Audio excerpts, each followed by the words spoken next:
ସୁପ୍ରଭାତ ପିଲାମାନେ। ଆଜିର ଗଳ୍ପର ନାମ ସଂଗତିର ପରିଣାମ। ଜଣେ ପିତା ତାଙ୍କର ପୁଅମାନଙ୍କୁ ଖରାପ ପିଲାମାନଙ୍କ ସହିତ ସାଙ୍ଗ ନ ହେବା ପାଇଁ ଉପଦେଶ ଦେଉଥିଲେ, କିନ୍ତୁ ପିଲାମାନେ ବାପାଙ୍କ କଥାକୁ ଶୁଣୁନଥିଲେ। ପିଲାମାନଙ୍କୁ ଶିକ୍ଷା ଦେବା ପାଇଁ ଗୋଟିଏ ଉପାୟ କଲେ। ସେ ଗୋଟିଏ ଟୋକେଇରେ ଟମାଟୋ ଭର୍ତ୍ତି କରି ଆଣିଲେ ଓ ସେ ଭିତରେ ଗୋଟିଏ ପଚା ଟମାଟୋ ରଖିଦେଲେ।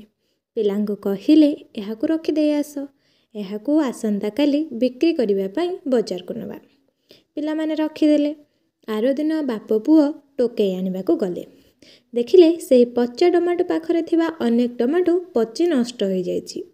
ବାପା ଟୋକେଇର ସେହି ଟମାଟୋକୁ ଦେଖାଇ ପିଲାମାନଙ୍କୁ କହିଲେ, ଦେଖିଲ ତ, ଏହି ପଚା ଟମାଟୋ ପାଖରେ ଥିବା ଟମାଟୋ ଗୁଡ଼ିକୁ କେମିତି ନଷ୍ଟ କରିଦେଇଛି।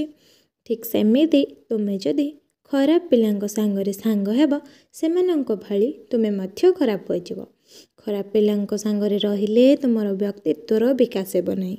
ତୁମର ଜୀବନ ନଷ୍ଟ ଓ ପତନ ହୋଇଯିବ ଓ ଭଲ ପିଲାଙ୍କ ସାଙ୍ଗେ ରହିଲେ ଜୀବନର ଉନ୍ନତି ହେବ। ଧନ୍ୟବାଦ।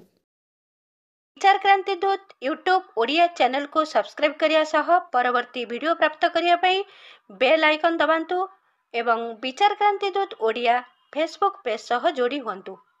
ଧନ୍ୟବାଦ।